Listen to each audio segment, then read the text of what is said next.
deep in the bowels of the mothership, we have recently uncovered a series of ancient tapes containing conversations on game design which we are declassifying and sharing with the public for the first time.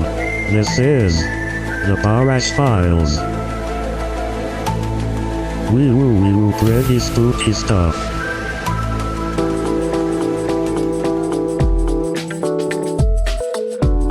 Alright, is everybody ready to go then? Yeah, let's do this. Let's talk about terminology. Great. In that case, welcome to another episode of Lucky Paper Radio, the Barash Files. Bum bum bum ba-doom ba-doo ba-doo. I'm Andy, and I'm here as always with my co-host, Anthony, cunning linguist Maddox. I have nothing to say to this. Great. I'm also here. You're very articulate. I'm also here, as the name would imply, with Zach, master debater, Barash. That's what we're doing today. Cool. We're talking about terminology. Yeah. Linguistics. We're going to debate linguistics. Cunning Also- linguist, master debater. I don't see what the problem is. Also, to be clear, hello, my name is Zach Barash. I work for Wizards of the Coast, and what I'm here to do is talk to my friends and share my own opinions. Not the opinions of the titular wizard. Who is the Wizard of the Coast, would you say? If you had to pick one, In a way, aren't we all? I mean, I love the fact that there's now a whole bunch of Wizards of the East Coast like me. I live 3,000 miles away from a lot of my coworkers. so they switched to allowing remote work. Do they still require you to be on a coast? That's an excellent question, and the answer is no. In a way, if you think about the surface of the Earth, Aren't we kind all of on a coast? On a coast All on Don't the we coast all of to the space. ocean of space. To the eternity of outer space. But what really is a coast? How do we communicate about what these words mean? wow. What a beautiful transition. Professional. Ugh. We do have to get to the topic because I think we have a lot to say about this. Yes. And I'm glad you brought it up because it's something we have alluded to in passing in episodes before, but I think an episode dedicated to terminology and its value, its flaws perhaps, and how it relates to cube design as a practice in the cube community is a great topic, and you have notes prepared. So, what do those notes say? It's great because you have both the idea and the notes. Well, I want to start with a preamble, if I may. So, And what is a preamble? I'm going to start by sharing a couple of ideas up front to set the stage for what we're trying to communicate and to sort of ground and frame the conversation. Which is to say, we're going to be communicating in English using a whole bunch of words that have contextual meaning to different people, and language is fundamentally about facilitating human communication rather than being right. Staring. We good? We good? We good? I think I agree. Though I will say I hear that argument sometimes from people that are just using words wrong. And they're like, it's about communicating, not about being right. And it's like, yeah, but also we all agreed that this word has this meaning. So you're just failing to communicate by not using the correct word. And I think that undergirds, I would say, potentially a majority of all disagreements that happen among people.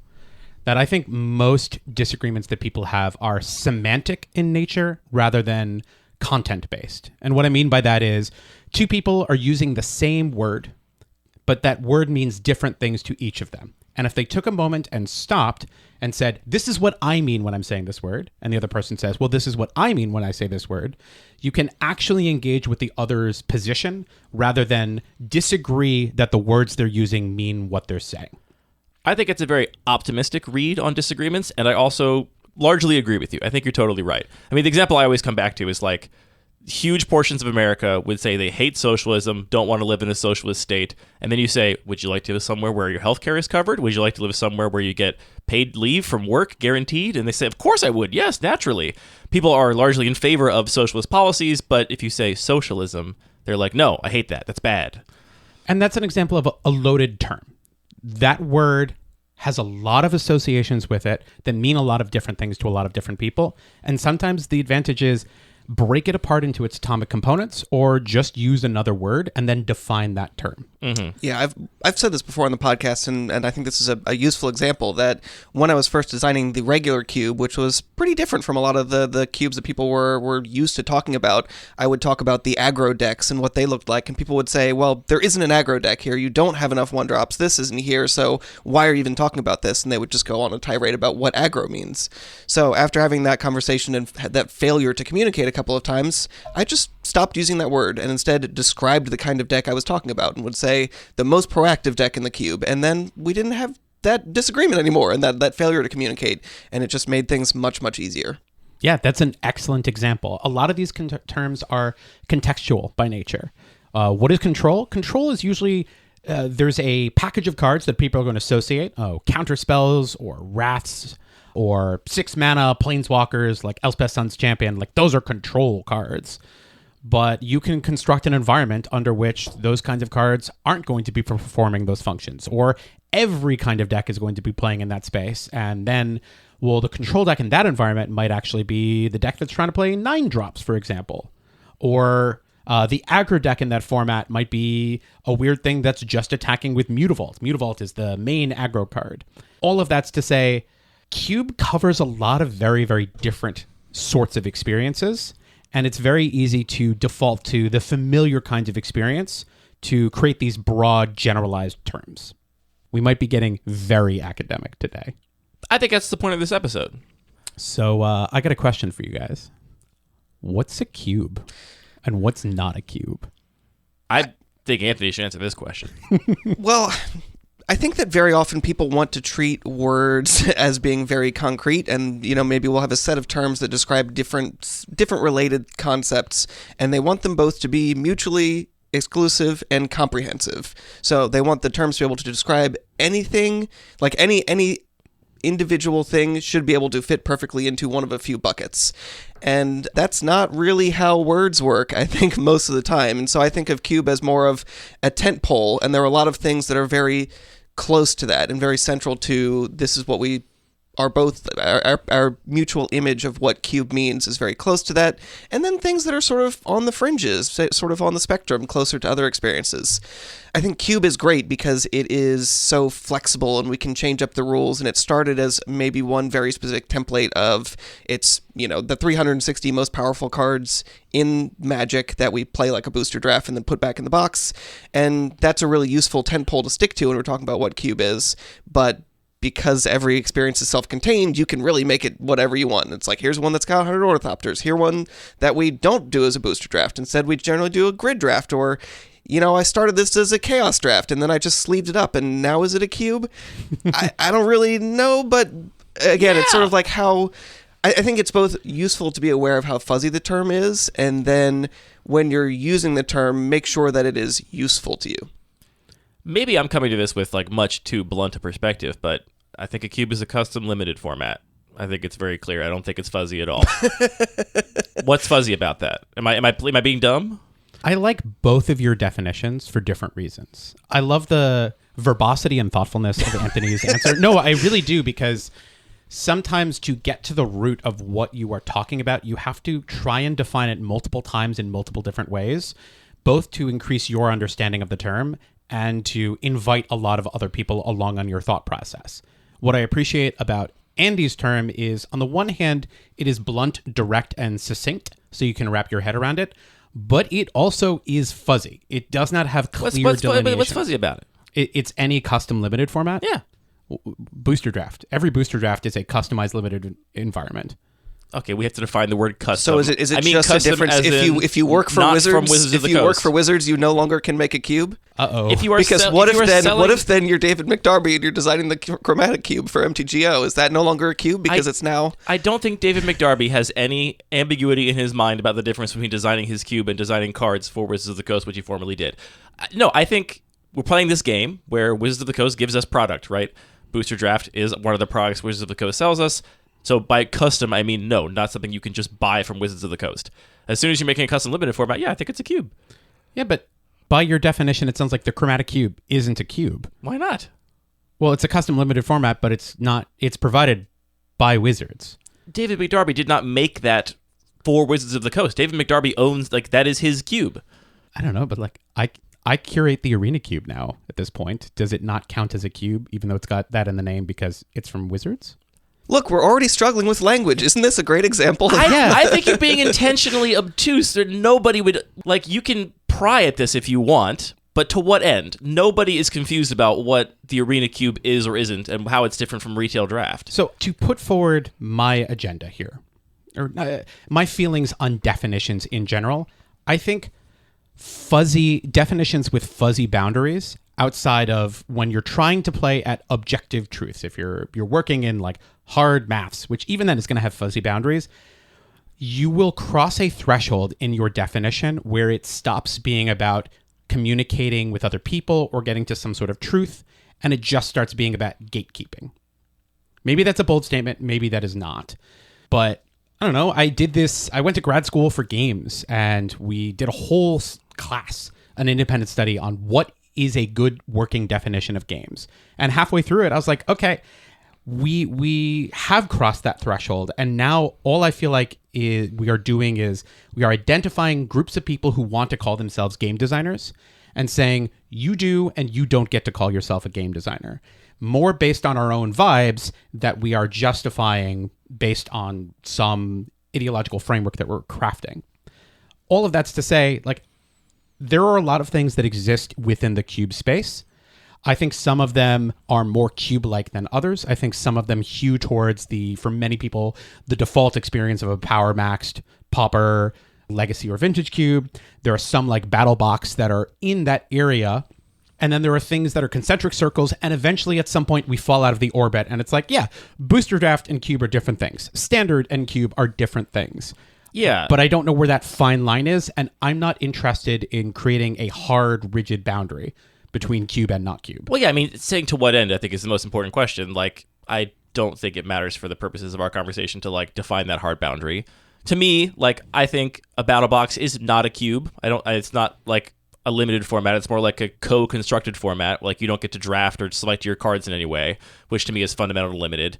What about the battle boxes that incorporate a little bit of a draft element? Like every turn you draw 2 cards and pick one of them that you want to actually put in your hand. Or people have done a lot of things on that spectrum where you're doing a little bit of drafting as the gameplay goes on. To what end? Like, right? Like, you saying cube-like, I think, is evident of what we're really trying to talk about here, right? Because what we're just describing as a cube, most people in the Magic world would say, oh, a cube is 540 of Magic's most powerful cards, right? Like, that is what people think a cube is, like the thing that you're describing as cube-like. So I think something I have discovered in most of the fields or areas of study that I have become experienced in or become somewhat expert in is like similar to that curve we talked about in the previous episode of when you first get started, you feel like you know nothing. Then you get to this point where you're extremely confident and think you're really good at something and know everything. Then you get really good at the thing and you realize, actually, I know nothing again, right? Like that curve.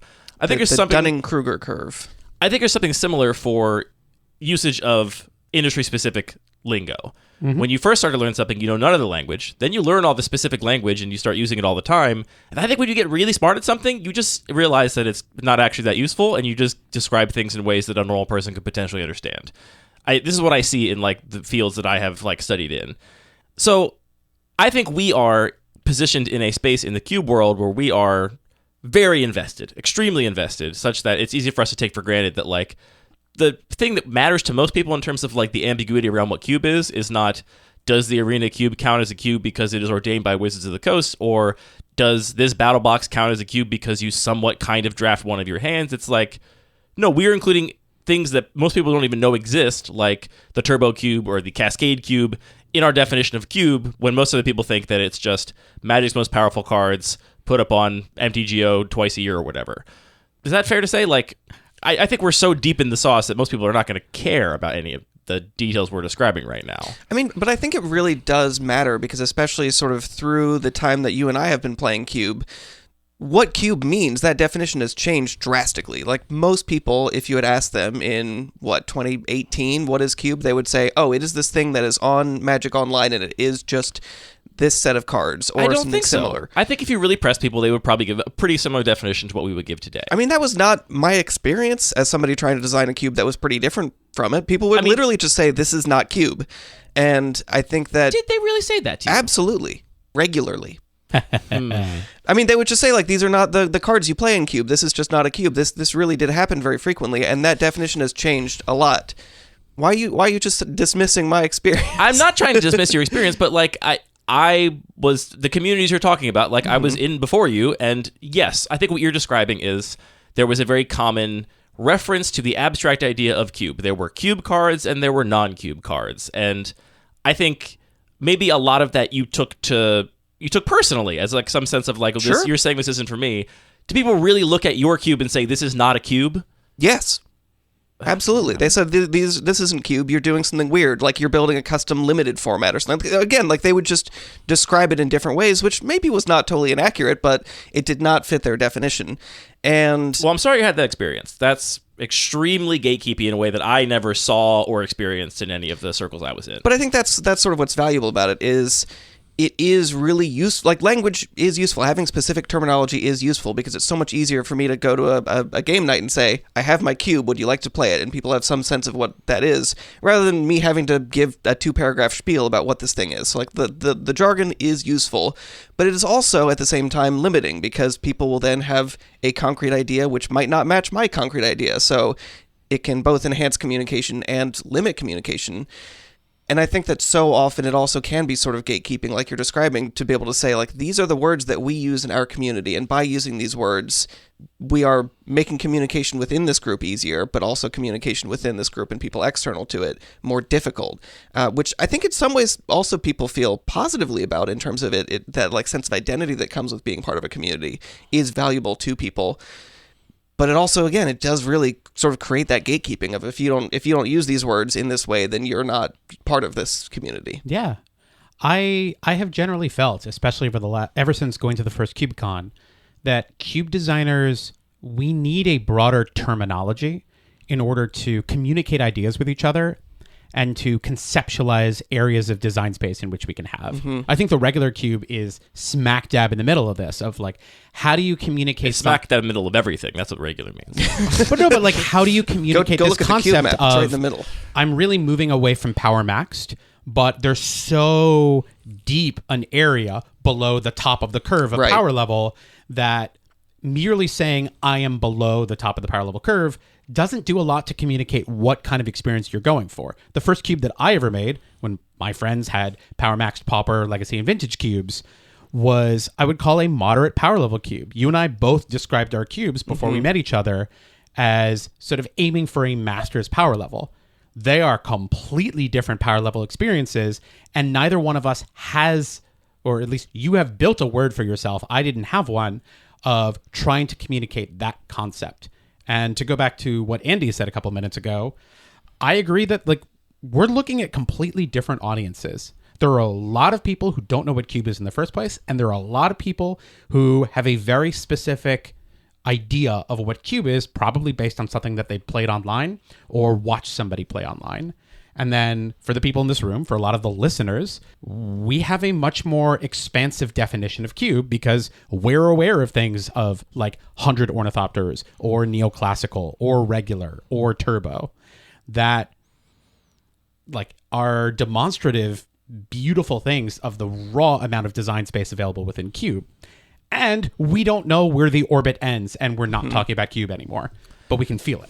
Yeah, I mean, I think that's actually a really good example of where terminology really failed, is talking about like a low-powered cube. This would be a conversation I would see where multiple people would say, I'm building a lower-powered cube, and one person's idea would be, I'm not playing the best 2 white 4-drops, I'm playing the 3rd best white 4-drop, and it's like, that's still a card that would be the best card in my cube, not close.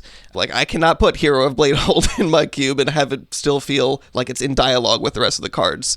It just felt like, yeah, people were trying to talk about that huge space without having a very fine-grained way to talk about those differences. I still feel like what we are primarily talking about is not actually a difference of terminology, but just a difference of like you say, our definition is more expansive.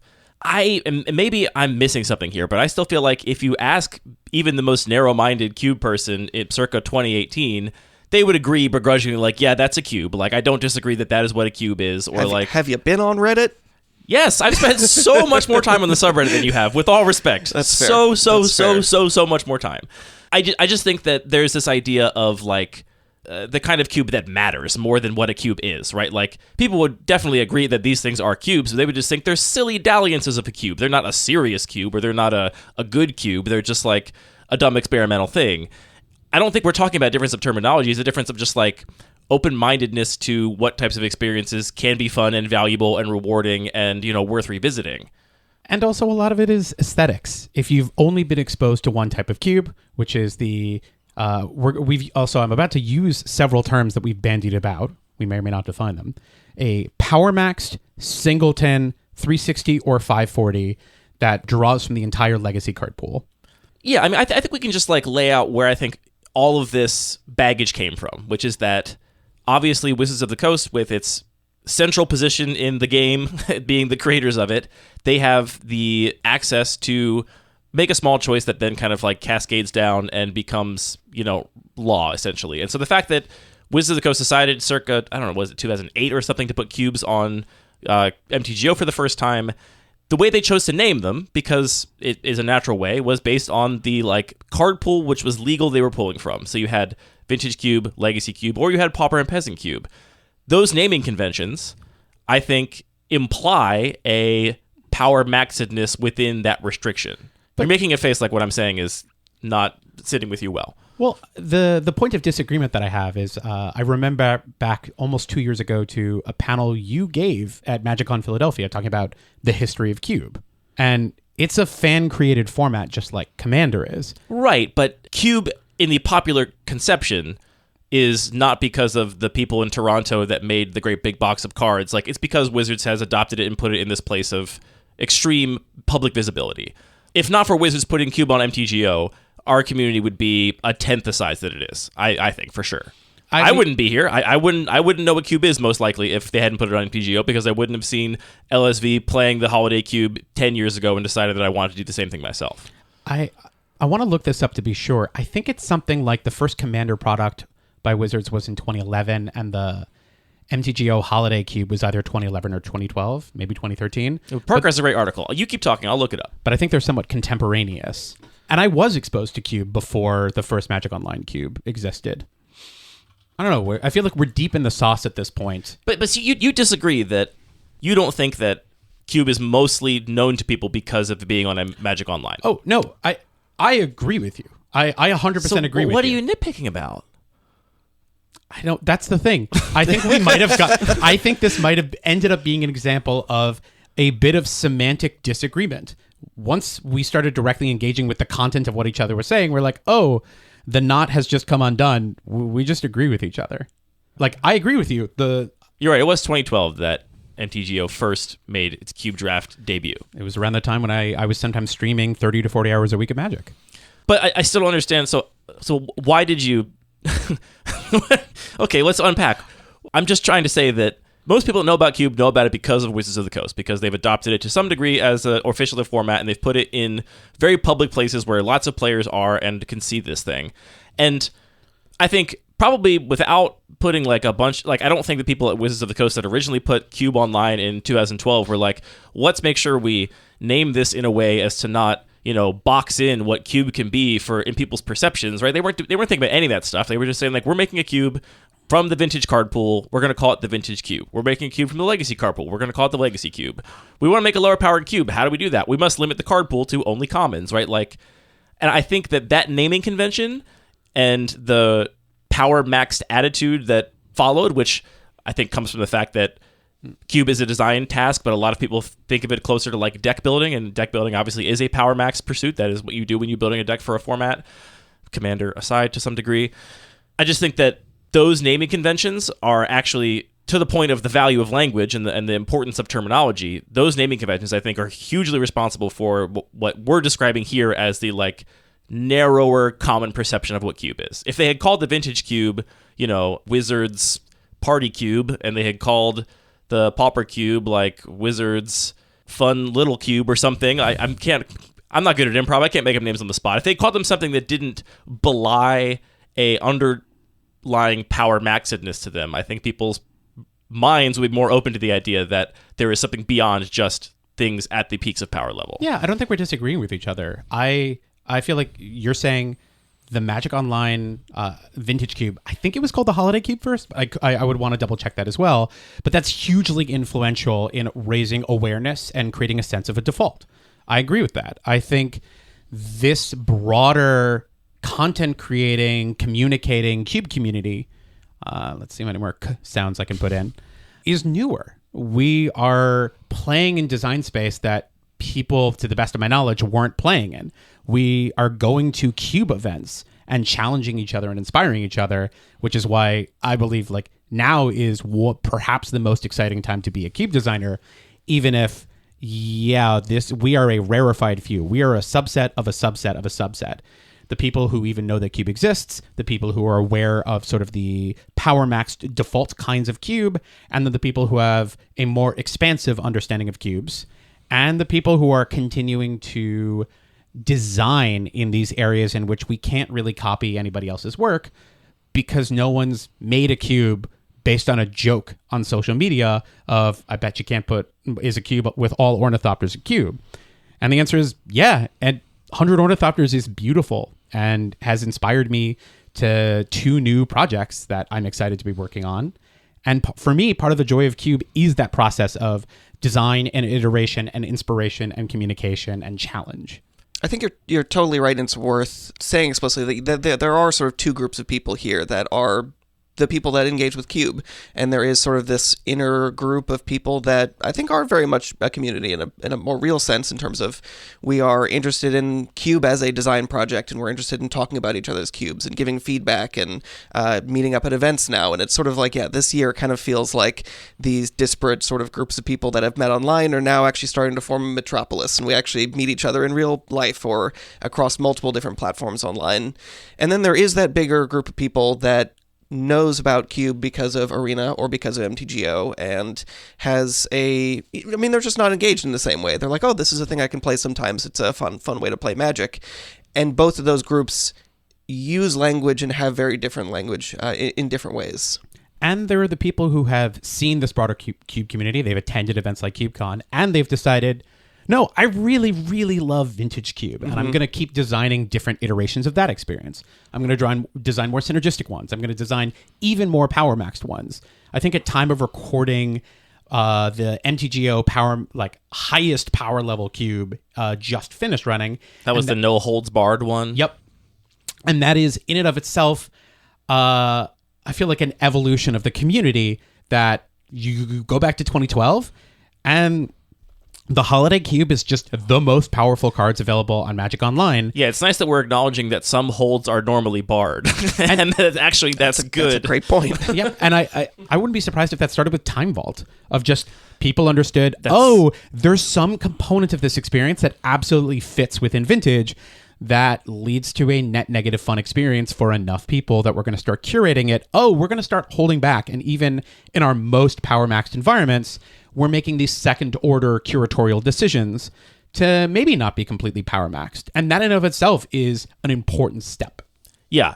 I think from what I saw on Magic Blue Sky, it seems like the no holds barred cube was the who has Time Vault cube based on people's perspectives of what was actually viable there. They put Gleemox in this cube? That's on MTGO? Yeah, they literally no holds barred, Anthony. Isn't it banned in Cube? What do you mean? It says this card is banned right on the card. It's printed on the card. I want to acknowledge, so you mentioned that, we're kind of in this renaissance of people thinking about Cube differently, and I agree broadly. Like, I think the community has moved so much away from just this centralized idea that Cube has to be the most powerful cards to an open mind of like what cubes can be, and more abstractly to valuing those experiences and not just thinking of them as like, silly little experiments. I don't think we're the first people to do this at all, right? And I want to give a special credit to Jason Waddell from Channel Fireball and the Riptide Lab community, which circa 2013 were like having similar conversations. And I think that kind of conversation there was a little seed and it's like spread out. And then like that was a kind of ball that like Anthony and I picked up and ran with when we started this show and started Lucky Paper website. But it's not that nobody has been doing this, right? It's just that now it's way more popular than ever to think about Cube in this way. And it's not fighting uphill as much to suggest that, yeah, I'm going to have a cube where I choose the power level arbitrarily based on what I think I want to play. And that's not a thing I have to explain every time I present this cube to somebody because it's understood that that's a thing everybody does. Mm-hmm. Yeah. I mean, and there were a lot of people doing this, but they seemed like they were sort of isolated individuals or incidents that were doing this kind of cube design. Whereas now it feels like there's a lot more continuity and connection and actually building off of each other. I think there was that, but the community of Riptide Lab was pretty self-contained. That's true. That's a good point. Like there was a lot of people in that community that were building off of each other, but it was a smaller community, and I think kind of isolated by nature, just by how social media was back then. I didn't expect this is where the conversation was going to go. I thought we were going to be like, I thought I was going to get a chance to say that I think everyone should stop calling their cube a vintage cube or a legacy cube and adopt the terminology I've been using for a couple years, which is eternal cube. I think eternal cube is so much better and more descriptive for this like big coterie of people that are playing vaguely in the like power maxed space or like their take on power max. I thought we were going to talk about that, but we're like deep in the sauce. Yeah, we're 2 for 2 on getting very philosophical and academic and just staying there. Can we do 5 for 5 this weekend? So I mentioned this a little bit earlier I think we as cube designers, especially people who are going to events, who are trying to design the kinds of things that we haven't seen elsewhere, need better, more involved terminology. And I am not here to say, here are the 15 words that I've invented that everybody here should use, because I am not that egotistical and I don't know all of the terms. Nice of you to say right on the back of me saying everyone should use a term to describe their cube. I didn't mean it that way. I guess for the record, 14 terms, because Andy's already come up with one of them. I am going to refer to at least one other term you've brought up. And to be clear, I don't have a list of terms. I've decided a different approach for this project. But I think eternal is a stronger term in that pegging something to a format often, I feel like, leads to confusion. Yeah. It's my legacy cube, but there's a mind twist in it, so I guess it's a vintage cube. I said this to you before we recorded this episode. We played the Bun Magic Cube on Tuesday, and I described it because someone asked. I was like, oh, it's like a powerful, eternal cube. And they were like, oh, is it like vintage? And I was like, it's technically a vintage cube, but there's no power. There's no Moxon or whatever. Because I like checked, and there's like 14 cards banned in Legacy in the Bun Magic Cube. But it plays like a Legacy cube because when Gataxian Probe is a one of, it's fine. You don't have to ban it in Legacy. Same with all the other cards that are in that cube that are banned in Legacy, except for maybe Luris, because that's only a one of anyway. But yeah, I think that tying it to format legality, which made so much sense for WotC Online when they made the Magic Online cubes, makes so much less sense in the world where everyone's doing their own take on Eternal Magic, and who cares if this card is banned in Legacy, but you put it in your Legacy cube. Like, just call it Eternal. You're pulling from the entire card pool of Magic, and you're probably playing a lot of cards that are identifiable from Eternal Magic formats. I think starting with format names makes a lot of sense because, to use a classic phrase, restrictions breed creativity. Giving yourself a mental way to frame the design space in which you're working is helpful. Power Max is similarly a great lens by which to delineate which cards belong and which cards don't belong in your environment. It gets harder when you don't have those kinds of clear filters through which to pass cards and decide what goes in and what doesn't go in. Because getting power level right, getting balance right, even though we talked about, I think balance is overrated, those are notoriously challenging to do, especially when you're only theory crafting or building a cube list. So, rather than come up with terms, although I'm going to use one of yours a little bit later on, it's clown shoes. So, I instead wanted to split... I was inspired by you talking about this, of why do some kinds of cubes feel like they're really strange, and why do some cubes feel like they're more approachable? And I think the specific comparison was, I have one of my cubes is the Cascade Cube. Everybody starts with the Maelstrom Nexus. It confirmed clown shoes. Absolute clown shoes. I don't disagree, nor do I take umbrage. I think it's a great term. And then there are desert cubes.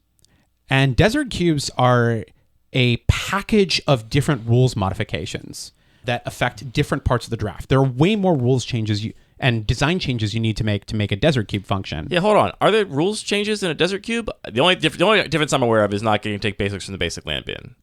That's a pretty big rules change. Yeah. It's a major modification to the land box, which is an inherent promise in every form of limited. But that is the only rules change, right? That we think is like identifiable and like core to desert cube? Yes, although I'm going to continue going down the Austin/Bones rabbit hole of things like the Bones Drift. But like there are packages of rules modifications of like, oh, there's this extreme change to the curation process of the cube. And actually, no, I'm gonna take a step back. Almost every single desert cube ends up picking non-standard booster pack size or number of booster packs. Most do end up doing that. They That's tend true. to expand the size of the cube relative to a default to accommodate a bunch of lands. They're making the unusual curatorial choice to put lands into the draft in the first place.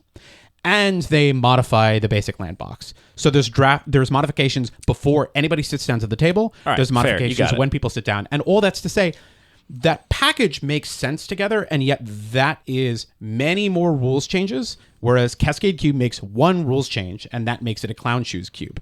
And I don't disagree with that moniker. I don't think a Desert Cube fits in the same way, and yet it's not about the number of rules changes that happened. And I feel like... To your point, like I initially was like, wait, are there rules changes? Because it's a very elegant, self-contained resonant package. Like the idea that like, oh, you have to draft your lands. Saying that, I think, implies to most people a certain number of like related rules changes that feels more simple than maybe it is in practice. But then when you set people down to the table and they start making booster packs, you have to tell them, oh, we're drafting 3 packs, but it's 18 cards. Or we're drafting 4 packs today, and it's, I don't know, 11 13, or 12. Yeah. You have to tell people that when they are making packs. And before they draft, you have to tell people, by the way, there's not going to be any land box. Mm-hmm. And then that's going to have ripple effects during deck building. And then it will finally start yielding a differentiated game experience. That's what I mean by there are changes at multiple stages. Mm-hmm. So rather than come up with a terminology that I just expect people to use, because I'm not going to get it right, I want to identify the fact that there are different areas during which design decisions occur.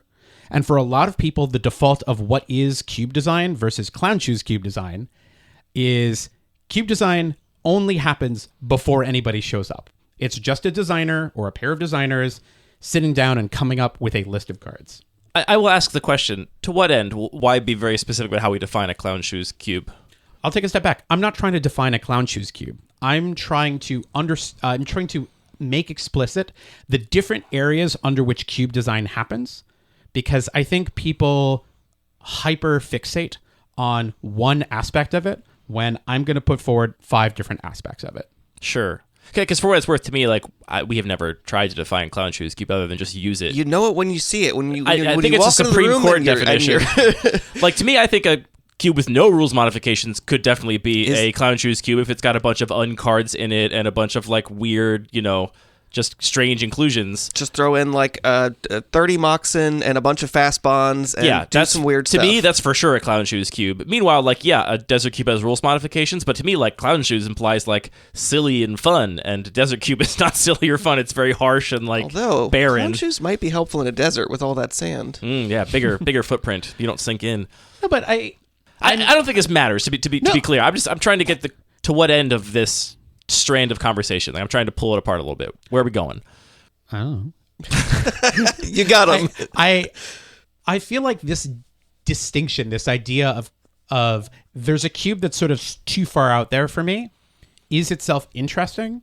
I feel like that boundary is different for everybody, and that boundary has been shifting over time. But I bet when 100 Ornithopters was being conceived... 100 Ornithopters, no rules modifications, definitely a Clown Shoes cube. Exactly. But having played that experience, I would put it way less Clown Shoes than other cubes, because there are elements of it that feel very familiar, and there are the fact that there are 100 Ornithopters in it simplifies and streamlines the experience in some really interesting ways. The dynamics of it are nowhere near as Clown Shoes, whereas if you play Cascade Cube, the cube is a lot. So it's more like a Cirque du Soleil clown rather than a Barnum and Bailey clown. No pie in your face. So I have a couple questions for you about like how you feel about certain kinds of terminology, because I certainly agree that a lot of terminology is gatekeepy, and I hope to not use gatekeeping terminology. I hope to never be gatekeeping in how I talk about the game or engage with the game. That said, one of my toxic traits as a Magic player is a fairly contentious issue of weird deck names. I see people talk about this all the time, whether or not having weird, non-descriptive deck names is cool or cringe in Magic, and whether it is like gatekeeping. My toxic take is I love these weird, stupid deck names, like calling a deck Tin Fins or calling a deck The Rock, or calling a deck Nick Fit. Like, I think those are so cool and interesting, and I don't mind that when I, as somebody that doesn't know Legacy, see a deck called Nick Fit, I have to go, what the heck is that? And then I have to like go figure it out. I hear from a lot of people, they think this is like a form of gatekeeping to like have these things be obtuse, non-descriptive names, and you should just call Nick Fit Veteran Explorer Cabal Therapy combo, or, mid-range green ramp or something. How do you feel about obtuse, creative deck names as opposed to very bland, straightforward, descriptive ones. My answer might be frustrating. I think this is ultimately... It matters. It depends. I think it depends on aesthetics and it depends on utility. So if you like this kind of name, like, great. These kinds of names are from an era. There is something classic about them. There's something silly about them. And if you enjoy that, great. If your goal is you're doing coverage of an event or you're doing a report on an event and comprehension for a broad audience is important, then these names have limited utility because the name does nothing to help invite somebody into understanding the experience who's not already initiated. So yes, ultimately context matters. What are you trying to do with the words? The context is you're in my basement right now on a podcast, and I'm asking you whether you like them or not. Yeah, they're cool. I agree. I think they're cool. I think, again, it is both of these things. And if your goal is to be accessible to people outside the community, then they are kind of gatekeeping. And it's maybe gatekeeping is just the wrong word. Like, they are inaccessible. And they're not going to necessarily bring people in from outside of that scope of people that use that language. But when you're inside that group, they're fun and wacky. And it's like it gives people a sense of identity and a sense of creativity. That's the trade-off so much of that inaccessible language is that it does help form a bond. Like when I say tin fins and someone else knows what tin fins is and we both know the like weird history behind how this deck was named or whatever, it does show membership and show investment in a community in a way that is a sort of shorthand that is, it's meaningful. Like there is some practicality there. Anthony hit on something pretty important there that I want to highlight because I completely agree. There's a difference between inaccessible and gatekeeping, and they can blend into each other of like groups form and people make in-jokes and people form their own shared language. It just happens. That's part of being human. And it can make it harder for somebody to engage with the group. And there is, at some point, it can change to a point that you are making a subconscious or conscious choice to exclude people from a group. But they're different things. And when I'm talking about gatekeeping, I'm often talking about making a rigid definition which just involves cutting people out of existing in a space. I think on our last episode, we talked about the fact that I try to be pretty egalitarian about who gets to call themselves a game designer. If you make a cube, and there's a variety of different things of what can or cannot constitute a cube, I'm fine with you calling yourself game designer. It doesn't make me happy to control or manipulate who gets to have that term. Mm-hmm. And us being in this room, we are sort of necessarily, by being heavily invested in cube, we're going to have conversations that are, even as hard as we try, not going to be the most accessible. If somebody who's never we did played not like totally define Desert Cube up front. Or like, heck, if somebody's tuning into this for the first time and they've stuck it out for over 40 minutes and doesn't know how to play Magic, this whole thing is going to be inaccessible to them. We're using a lot of built-in knowledge and terminology, but we're doing that to facilitate communication within a chosen group. And we're not trying to cut anybody out of it. Just if we were to make a maximally accessible conversation, this would either be impermeable philosophy of we were just defining every single term and then defining those terms, or it'd be 6 hours long, and it no would one take would listen to forever it anyway. and nothing would get done. Yeah, and to me, I don't actually think the use of specific terminology is ever really inherently gatekeeping. I think it's how it's used, right? Like if I'm calling a deck tin fins and someone goes, "What's that?" and I roll my eyes and go, "What a noob," then I'm being a gatekeeping a-hole.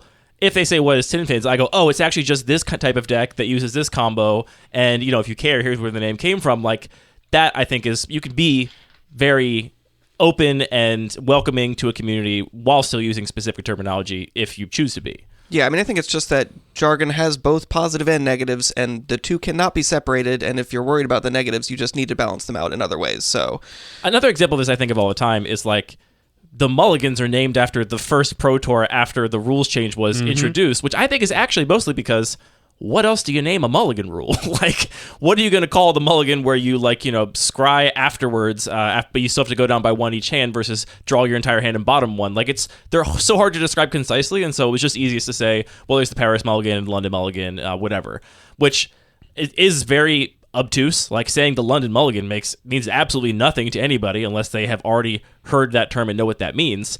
But I think it's kind of cool that it's called the London Mulligan. But I think in that case, it's actually a practical decision, because how do you describe that more concisely and actually descriptively? Yeah. I love calling Dark Confidant Bob. It makes me a little happy. And a lot of the time people get what I'm referencing. And if they don't, it's sort of obvious because I'm pointing at a specific card on the battlefield. I wouldn't call that gatekeeping. I would call that being part of culture and community, but never trying to go so far as to be like, oh, you don't understand this word, you don't get to play exactly. Yeah, it's all implementation, I think, in terms of how you do it. So I'm going to run through this idea quickly, and you can respond as you like, or you can be like, that was nice. Good job.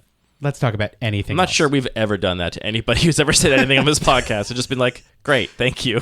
No questions or comments. So what I like to do often is break something into the constituent or atomic components to better understand every single one of them. And I've sort of identified 5 loose areas in which the game design of Cube happens, the creation process happens.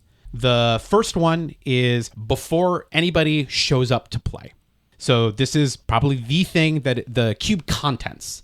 These are the kinds of things that I think people most commonly think about as what is Cube design. It's curation.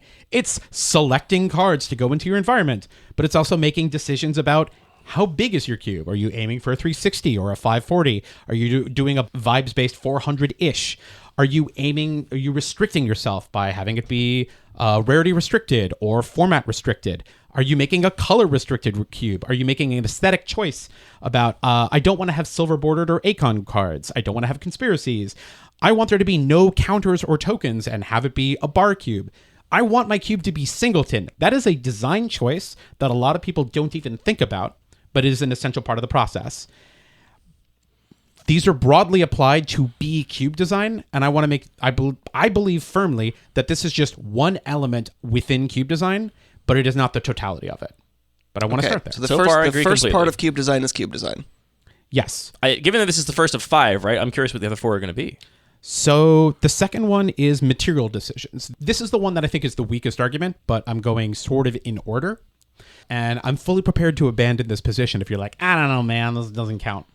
So you have selected this list of cards, but now you have to decide what the experience of playing with these is going to be. This can be something simple of like, what sleeves am I going to use? Or in the case of the neoclassical cube, not using sleeves at all, I think is an integral part of the design experience of the cube. There are visual aesthetics. Which versions of cards do I want? Which arts do I want? Do I want to alter my cube? There are play aesthetics. Do I want to include reminder text on my cards, or do I want to exclude reminder text on my cards to make them less wordy? There are play aids. Cascade Cube has some complicated rules interactions, so I've designed a play aid to help people out. And also, there's even just play accessories. People make custom playmats.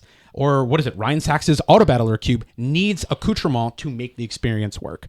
Those are the second stage of design decisions that I think for many people, they're going to be afterthoughts. Oh, I use purple sleeves. I use blue sleeves. It's not an integral part of the experience. But for Neoclassical Cube, I think it's 100% part of the experience. Yeah, I was very hesitant to include it in. It's been invited to a couple of events, and I was very hesitant to include it because I was like, I don't want to sleeve it, not just because I don't want to do it physically and I want to spend money on sleeves, but because I think it really sucks a part of the appeal of the cube away. Like, I think it's a huge part of the cube is playing it unsleeved. So I agree completely with this point that the material or like meta decisions around like how the cube is played absolutely affect the cube design. Do you also put stuff like an elevator pitch or an introduction that a designer might give before drafting a cube in this category, or is that maybe somewhere else or not in your space? I would put it in the next category. Okay. And also, we could have a whole conversation about elevator pitches, but the TLDR, which I don't mean as a hot take, is a great elevator pitch is short. It sells people on an experience. That's why they're named that, because elevator rides. Exactly. And I feel like if you can cut your cube spiel down to 2 sentences, you're going to be doing everybody a service. Area number 3. So we've done cube contents, we've done material decisions. Pre-draft, your players are there, but they haven't started playing yet. These are the things that you do while getting ready. Things like non-standard pack size. A cube can have a different experience if you're drafting 3 packs of 15 or 4 packs of 11. Finite max will often do sort of create these scrappier formats just by doing 3 packs of 13 or 12. You can modify the number of packs. We talked about this with desert cubes. I did this with Bun Magic, I think, earlier in the year. You can just give everybody a Cogwork Librarian, and that'll have a reasonable change to the effect of the draft. You can have non-standard picks. Double Masters, you get 2 picks out of the first pick of every pack. Or Commander Masters, you just get 2 picks out of every pack. You could have seeded packs. You could have rarity slots. You could change the style of draft of, oh, this is a cube that's meant to be grid drafted or houseman drafted. This is a cube that's meant to be played via sealed. And I want to bring this up because you can radically change an experience just through pre-draft rules. That you can, I've had this experience. You take the Bun Magic Cube and you give everybody a Cogwork Librarian. You've just made a meaningful design decision without making any curatorial choices whatsoever. And this is sort of getting to my point of why I'm doing this and why I want cube designers to think about this. Cube design is not just selecting your 540 or your 360. And even that process itself has a lot of invisible assumptions. There are decisions that you're making without thinking about them that I want people to at least be aware of so they can start questioning them. Just since you brought it up, I have an interesting anecdote to share with regards to the Cogwork Librarians of the Bun Magic Cube. Probably, I don't know, maybe like 18 months ago at this point, I picked up 8 copies and I was like, I'm just going to include these sometimes and otherwise not include them. And it's a really nice little, very concise way to offer 2 dramatically different versions of your cube because it changes the draft a lot to give everyone a Cogwork Librarian at the beginning. So it's like 8 cards you throw in the box and it like all of a sudden now you have this like mode. You can just like have a different cube if you want. I have since doing that, whenever I'm drafting it with people, except for very rare occasions like the time you drafted it, I actually just ask the table, does everyone want to play with the Cogwork Librarian? And we have a pretty experienced play group with a lot of invested players. Almost everybody knows what a Cogwork Librarian does. They don't have to read it. They're not being exposed to it for the first time. And yet, never once has the pod ever voted to include the Cogwork Librarians in the draft. They always vote to not include them. To Patrick's dismay. Patrick is always like, I want to include them. And everyone else is kind of like, no. That's interesting. I wouldn't be surprised if Cogwork Librarian adds a dimension to the experience that could serve as a barrier to people it's another thing to think about. I think it definitely does. And this is my point. I think many cube designers I observe are very quick to write off the intimidation factor of drafting a new cube or the like, just it being a lot. Like people are like, whatever, it's a lot of rules text, but these are Magic players. They should just have to read the cards or whatever. And even in our experienced play group, I think people, when presented with, do you want to draft this cube or do you want to draft this cube slightly more complicated, they universally vote less complicated. I do not want to have more things to think about, which is just, I think, a good note for people maybe to keep in mind. And I wouldn't be surprised if that's where the boundary of clown shoes starts for a lot of people. Does this feel like an experience I'm going to have fun? Does this experience feel like it's going to be overwhelming? Are my existing heuristics going to help guide me through this experience, or am I going to be completely out of my depth? I mean, it's somewhere in there, like, I think people just, like, I don't know if I'm supposed to take Cogwork Librarian highly or not, and I don't want to mess up my draft by either leaving pack 1 with 6 Cogwork Librarians or by, spending my Cogwork Librarian in the second pick and then never seeing one ever again. Like, I think people just don't want to mess up, and you're giving them another thing they might mess up. Thank you for this example. I love it. And I love how it's an example of such what feels like a small change can nevertheless elicit a very large response from players. And I think it's a great example of how it's a major design decision. Yeah. And one that doesn't involve the list of cards that you put together to make the cube. And I know people that always include this thing, right? That their cube, that the part of the deal is you get a Cogwork Librarian at the beginning. And for every time they go to fire their cube, when they're explaining their cube to somebody, that person's going through the same little mental gymnastics that someone that's in a pod of the Bun Magic Cube that's being asked, do you want to play with Cogwork Librarian, is going through. And the number of people that have probably turned down drafting someone's cube that starts with Cogwork Librarians because of the reason that people have voted not to include them in the Bun Magic Cube, there's probably a lot of people. So, like, if your goal is to, like, build your community, make your cube accessible, don't do that. Like, don't underestimate how much a, like, slightly different thing than what people are used to is going to intimidate them and push them away. It's funny, you and I, Zach, were just talking about win percentage this morning and how, like, Magic is a game where small amounts add up to, like, the small differences in win percentage make a huge, huge difference.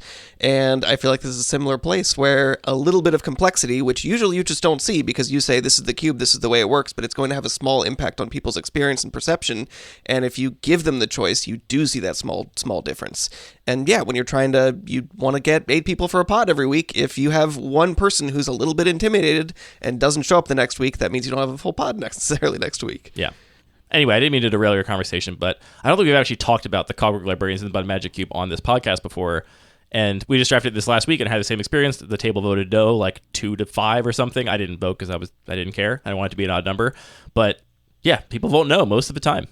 Which is fascinating to me, but also makes a lot of sense. Yeah. Every single change that you make increases the barrier of entry to the cube. It makes it a little bit harder to apply existing heuristics. And as we talked about several times earlier in the show, people are more comfortable with what they're familiar with. And the farther that something deviates from that mental default they have, the more inaccessible the environment becomes, or at least the more challenging and intimidating it's going to be. All right, thing number 4. People have sat down for the draft, they made packs. Now it's time for them to build their decks. And this is where things like desert cubes very much come into play. Desert cubes have no basic lands, but modified basic lands can also be something like the Devoid Cube, where you only have access to wastes. It could be something like different versions of Scotty Mertz's Curio Cube, where some versions let you have a couple free artifact lands. There could be things like non-standard deck size. Not every cube, like the Degenerate Micro Cube, does not have you have 40-card decks.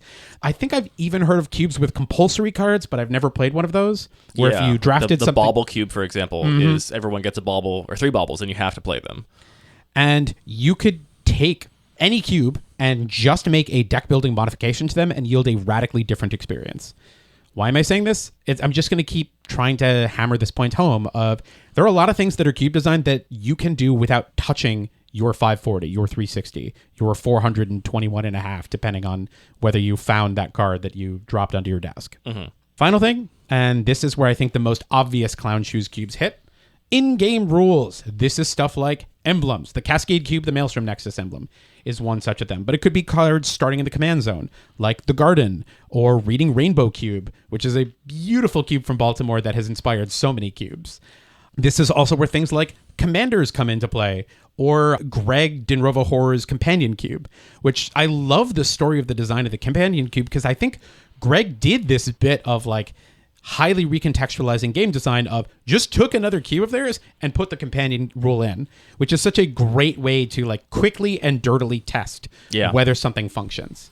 Anyway, those are the 5 areas that I would consider, that came to mind at least, where cube design happened. Maybe number 2 doesn't vibe for you and there should be 4, or maybe you've thought of 3 things that I completely forgot about. But I find it helpful to break things apart into these frameworks to think, oh, a desert cube is actually a package of 3 different types of rules modifications. The Cascade Cube is a single rules modification, but feels much, much weirder and more out there. And it has like more broad-reaching effects on the other regular considerations, right? It's one rules modification, but it radically affects the cards you curate for the cube, and it radically affects the decisions people make in a draft, whereas Desert Cube, you're usually drafting a normalish deck, plus you have to draft basics, right? Like, the cards still interact with each other in the ways you would expect, so you don't have to, like, jump through that recontextualization hoop with every card evaluation. But you can also get radical recontextualization just through curation. 100 Ornithopters, I think, is a perfect example of this, of the kinds of cards that you include in that environment are highly restricted based on the constraint of the only way you can win the game is with Ornithopters, the only creatures that are allowed are Ornithopters,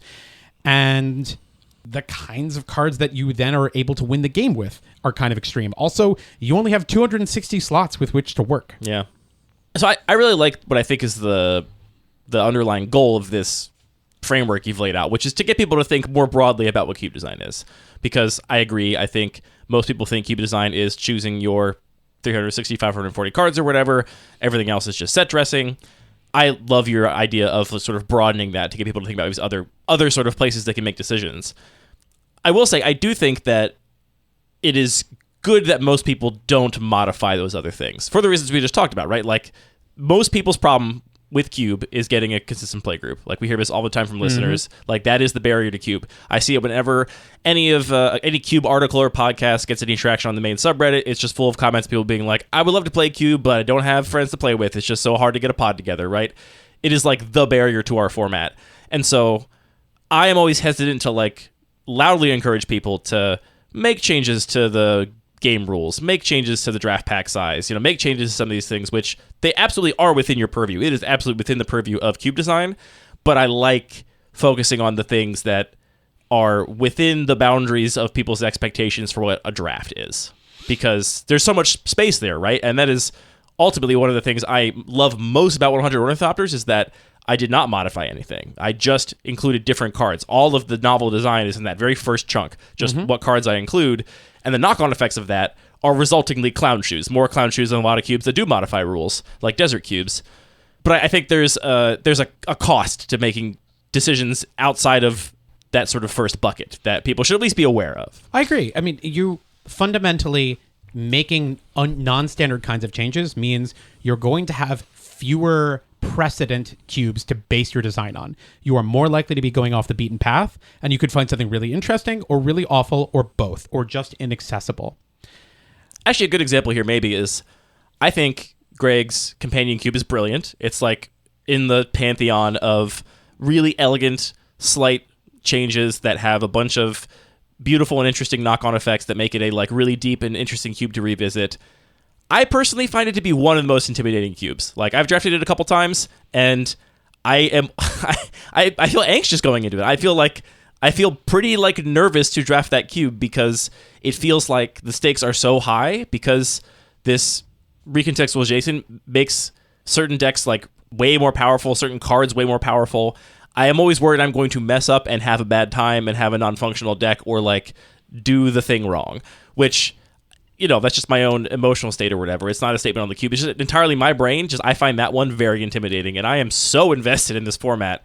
But even I, like, I've avoided that cube sometimes because I'm like, I'm intimidated. I don't want to do that right now. It's incredible how much that, like, that decision of what is your companion actually feels very vulnerable. And it's like, oh, here's my deck I drafted. It's like blue-white flyers, and somebody can look at it and be like, yeah, these are reasonable card choices. But they're not looking what I took pack one, pick one, and saying, like, that's such an embarrassing pack one, pick one.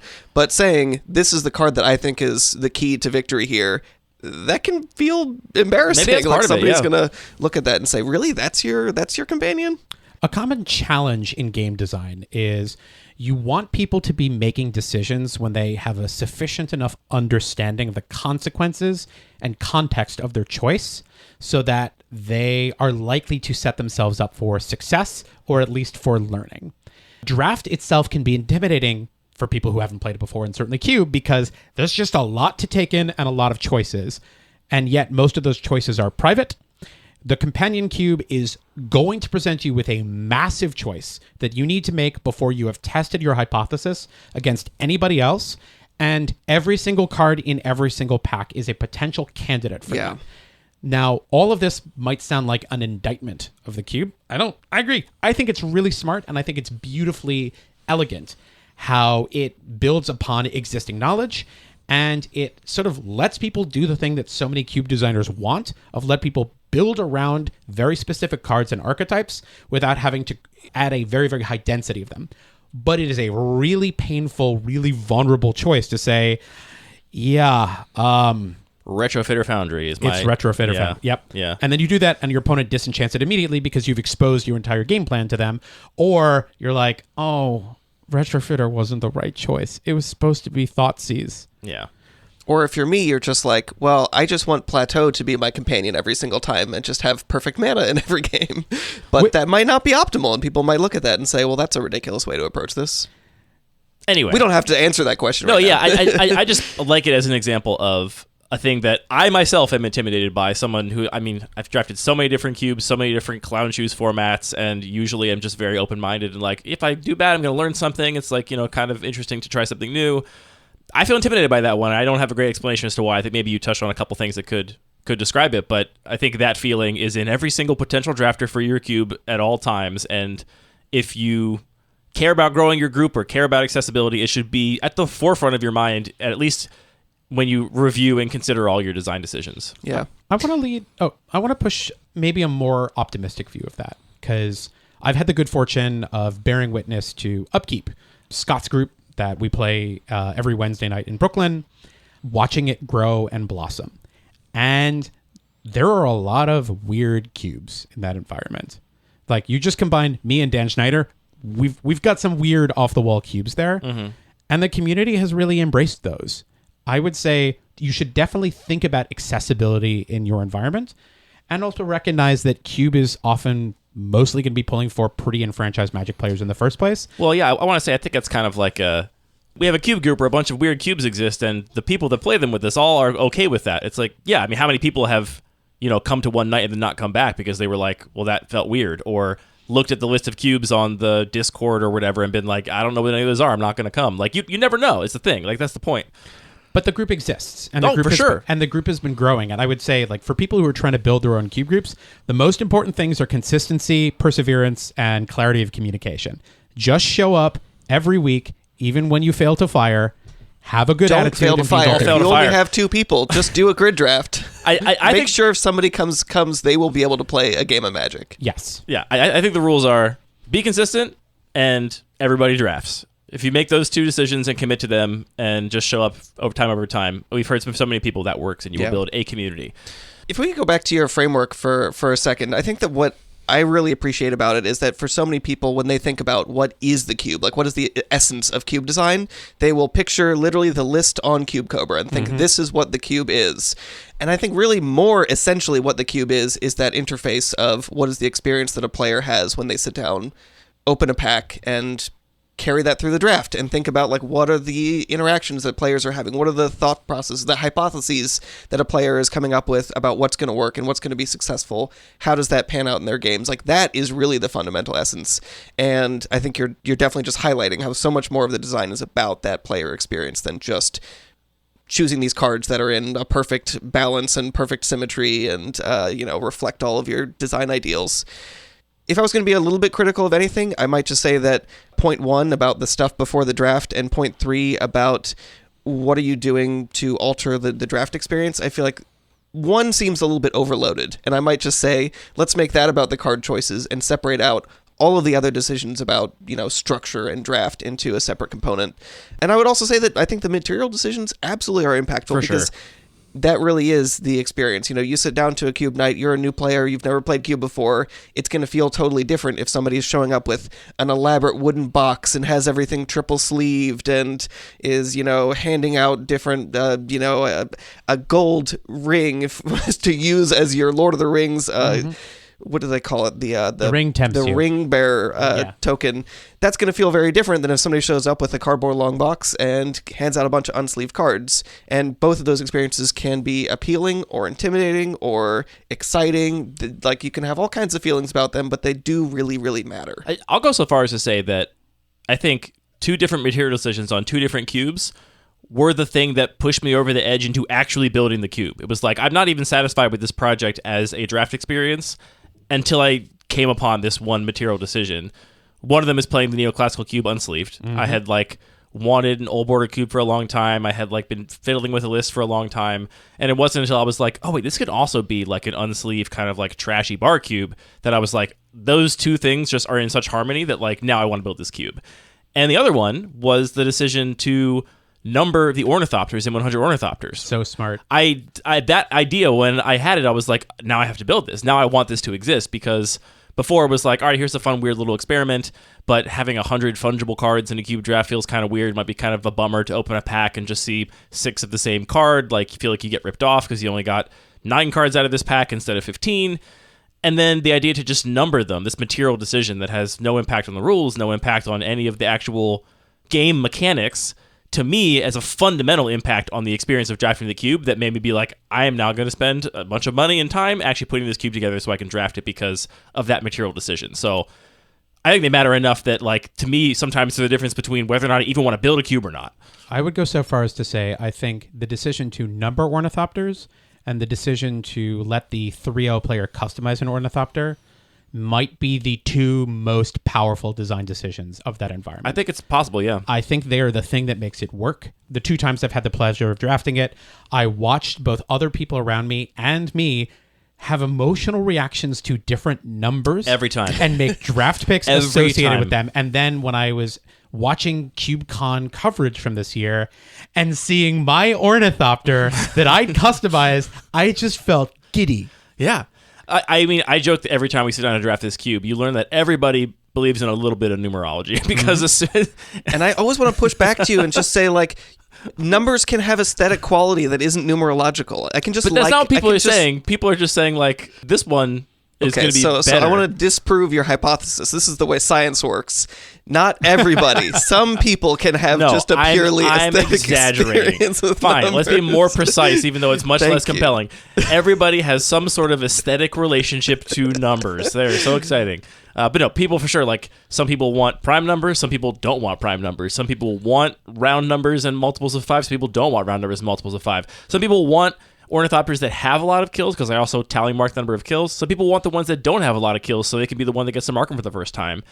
It's just so weird to watch, like, this extra layer that has nothing to do with the game. Like, nothing to do with the mechanics of Magic the Gathering, who's going to win or lose, none of that, but just applies this sort of, like, superficial fun layer over top, which is absolutely part of the game, even though it has nothing to do with the outcome of the game. Mm-hmm. Or the choice of what cards go into the cube. Right. All right. We're running a little long, but I have a couple terms I want to run by you here at the end. Yeah. That I want to get your thoughts on.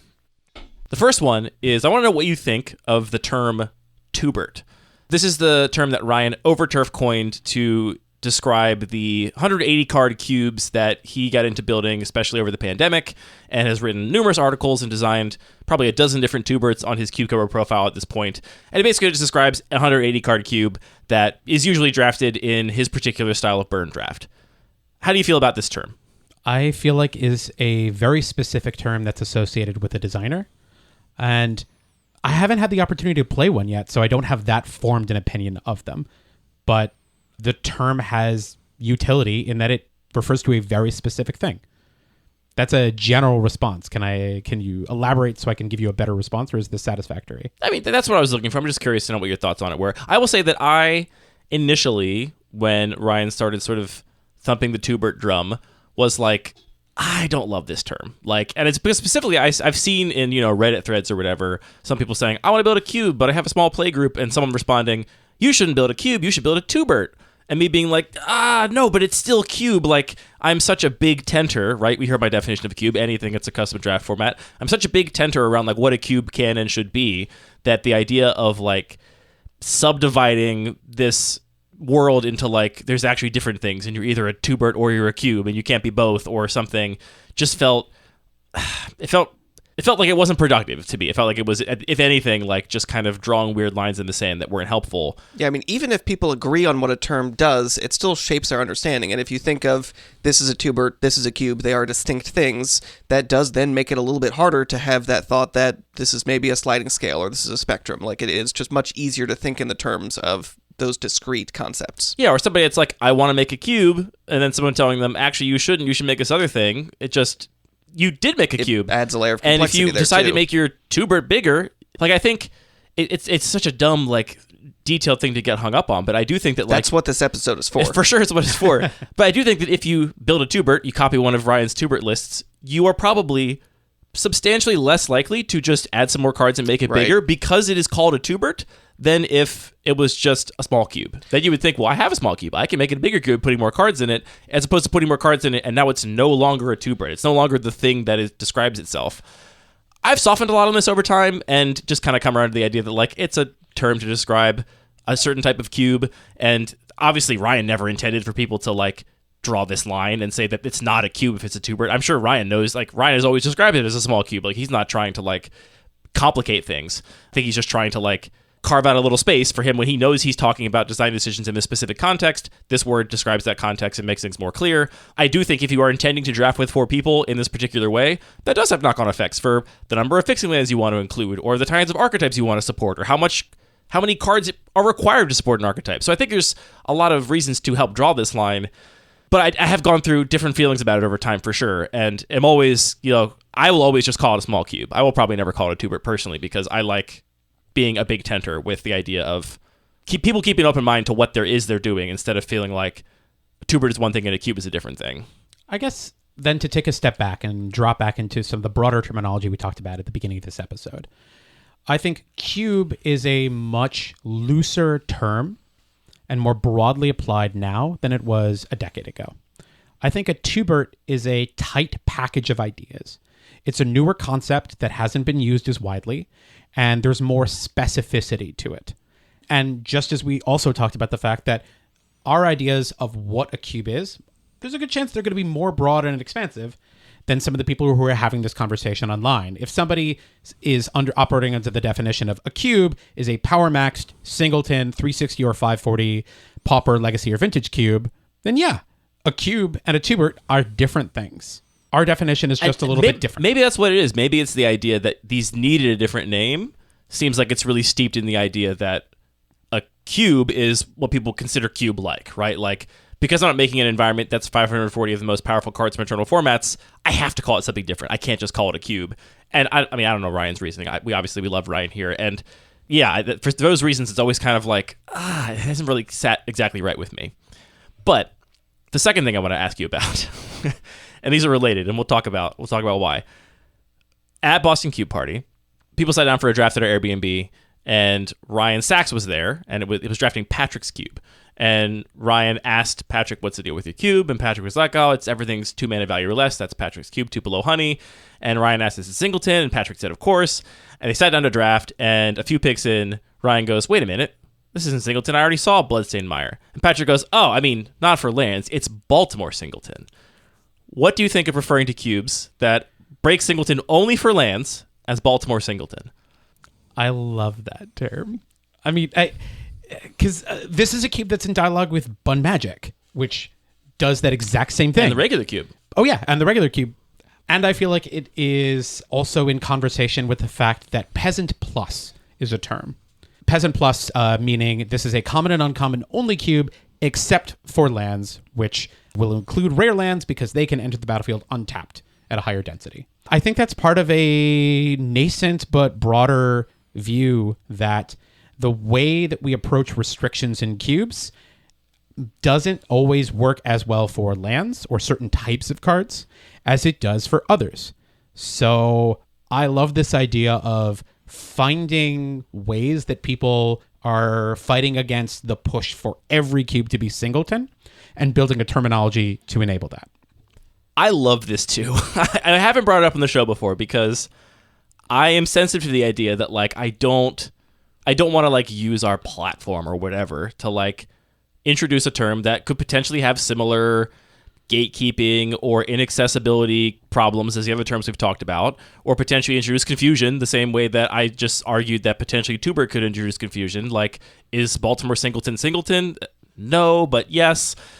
To me, the Baltimore Singleton thing feels like the silly deck names or like the London Mulligan. It's like, it's just an in-group way to describe this thing that hopefully no one's ever using in an actually gatekeepy way, like saying Baltimore Singleton. And if you don't know what that means, then you're clearly a noob. It's just like a fun thing that has a little bit of roots in the history of this community, right? Because my cube has been non-singleton on fixing for years and years and years. I was not the first person that I knew to do it. I believe the first person I know of that talked about this idea was Jason Waddell back on Channel Fireball over a decade ago. And I was talking with a bunch of other cube designers back in Discord servers, and a lot of people were experimenting with non-singleton fixing, and I joined them. Your cube breaks singleton for Prismatic Vista and Ash Barrens. Correct. And in its first iteration, it was Evolving Wilds. Evolving Wilds instead of Prismatic. That's right, because you then switched it because you wanted to... You explicitly wanted people to be able to get their landfall triggers whenever they wanted. That was a big part of the Prismatic Vistas. Yeah. Then a lot of people have found Cube through us in this city because you started this Cube group and we show up at Dawn of the Beyond every week, and a lot of people have found this group and then decided to design their own cube because I do think that your and my approach to cube design is much more open and egalitarian, and we're always like, it's clear from the cubes we draft in this community that like you could also make one because look how like plain and silly and like, unpretentious a lot of these cubes are here. A lot of people made their own cubes, and there are many other in the playgroup that also break singleton for fixing because they came to know Cube through the regular Cube and the Bun Magic Cube and the way we talk about Cube, and so that just seems normal to them. I selfishly am so in love with the idea that maybe the term Baltimore Singleton in some small way would like outlive this podcast, outlive, whenever Anthony and I decide to stop making content, as it were, and just become a little like tiny itty bitty mark on the Cube community in a way that would outlive us is so beautiful to me. And to be fair, Ryan deserves that. Like, Ryan Overturf has put so much time into writing articles for Star City Games, working on the 540, doing this other stuff. Like, I think you can make the exact same argument for Twobert as just a fun in-way to describe to a small cube that is a nod to all of Ryan's hard work in the format and all the work he's done to sort of popularize those small cubes. I want to bring this up because as I mentioned, my initial sort of reaction to the Twobert thing was like, hesitance at best. And then this idea of Baltimore Singleton came up, and some other people have taken this and run with it. Other people sitting at that table were like, that's hilarious and amazing. We're just going to start calling our cubes Baltimore Singleton. I have not brought it up on the show. I have not tried to popularize it at all because it feels like an act of vanity to do so. But I love that term too, and I use it now to describe my own cubes as Baltimore Singleton. I hope both of these. I hope Twoberts and Baltimore Singleton can be the positive side of sort of community-specific terminology in that they offer a little bit of shared history. They are a little like inroad to understand something deeper about a community, the same way that a silly little deck name is a little inroad to understand the history of some players that came before you that pioneered some deck, and just sort of find footing in the communities that will use them. I mean, it's also a reference not necessarily to just like you specifically and your vanity, but the fact that we do have a community here. No, I mean, mean Baltimore's vanity. Baltimore, Like, I'm not talking about me personally. I mean, like, our cube scene is what I'm talking about having vanity for. but I think that's, making sure that our part of the community is represented in a bigger community. I think that is valuable, and it is about having a culture and a shared history. And yes, it is less accessible, but I think that the other aspects are also valuable. We use words when they facilitate community, communication, and connection. Or probably 1 and 3 are the same there. Anyway, I just wanted more k sounds. But like, we'll keep using these words as long as they're useful to us in some way or another. And like, I like this concept of it helps bridge the gap between Singleton is the default always and forever to like, no, there are certain styles of cube for which we're going to deviate from that. And maybe that'll make it a little bit easier for people to see these not as major design and curatorial choices and just tools that they have access to, and chip away at this idea that all cubes must be Singleton. Because, I mean, I have Singleton and non-Singleton cubes. I think they're cubes. For Cascade, it's important to me that that cube is Singleton. For UMA+, the cube does not work if it's a Singleton environment.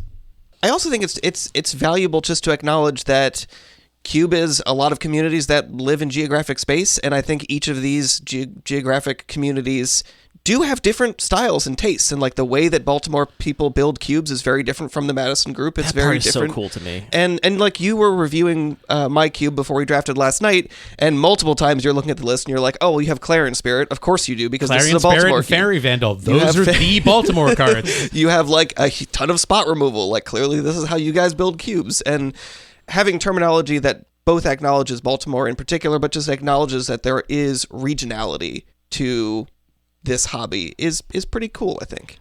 It's so beautiful. Like, I love being part of it's being part of a culture, like a true culture that has like something that is bigger than you. I thought you were going to stop at cult. No. And I also think in addition to there being regionality to like these different play groups, and I agree, like Madison cubes have a vibe, New York cubes have a vibe, Baltimore cubes have a vibe, Philadelphia cubes have a vibe.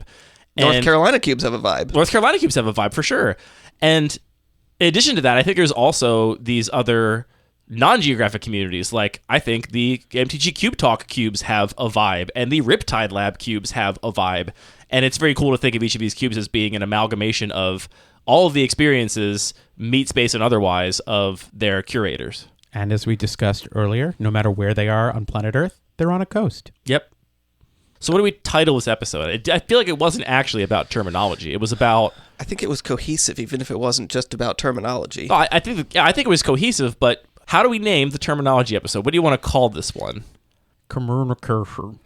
Everyone's on a coast. Po Buddy's Nerfix. In space. the words episode. Space Coast, Ghost to Ghost.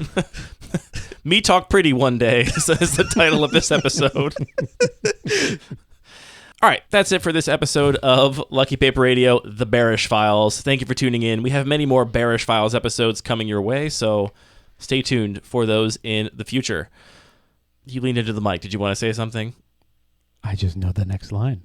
Do you want to do it? Now I'm on the spot. But all the magic cards are produced by Wizards of the Coast. Wrong order. Oh, All the music for this show is produced by DJ James Nasty. All the magic cards are produced by Wizards of the Coast. This podcast is produced by thinking really hard about magic cards and words and speaking to microphones about it. If we got any of the card text wrong in this episode, that was for engagement intentionally, so don't fall for it. Anthony and Zach, thank you for the gift of friendship and for the gift of Cube.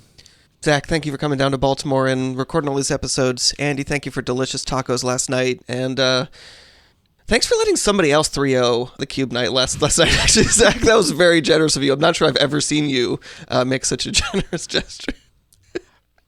I do not love having this reputation as like super duper Spike. Well, lose more. Not Spike. Just simply lose more. You're being totally cool and friendly while you're kicking everybody's ass. I just want everybody to have a good time. Oh, you should know. People will have more fun if they win. That's true. That is true. But I had fun seeing 2 blue decks in the finals and a blue-green deck win the regular cube. So we've arrived. Regular cube is now perfect and complete. And Julian played well, and Julian had a sweet deck, which, I don't know, maybe we'll talk about that a little bit later on.